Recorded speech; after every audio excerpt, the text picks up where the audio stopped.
Is Loki a god? Yes. No. It's complicated, just like everything else on this path. People love to claim Loki isn't a god because he's not given the exact title As in the surviving tags. But that argument falls apart instantly. Freya, Freyr, Njord, Skadi, Ron, Sif, Iden, and even Bragi also lack a clean, explicit god title. And no one questions their divinity. In Old Norse culture, divinity wasn't defined by job titles. It was defined by role, presence, and power. And Loki is everywhere.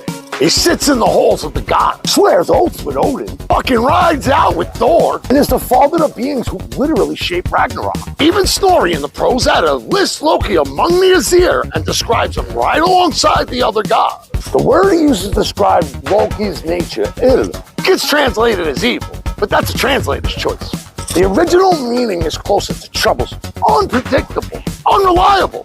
That description fits Loki's role perfectly and does nothing to remove his divine status. Then there's the argument that Loki has no temples or cults, but the absence of a formal cult doesn't erase a deity, especially a deity defined by boundary breaking and disruption. Of course, a god who embodies mischief, inversion, and unpredictability wouldn't be surrounded by rigid, organized priesthoods. And even then, the no evidence claim is simply wrong. We do have archaeological material linked to Loki. The Snapton stone in Denmark depicting Loki's stitched lips, used as a hearthstone in ritual space. The Kirkby Stephen stone in England showing a bound figure widely identified as Loki. The Gosforth cross, whose iconography mirrors Loki's role in Ragnarok.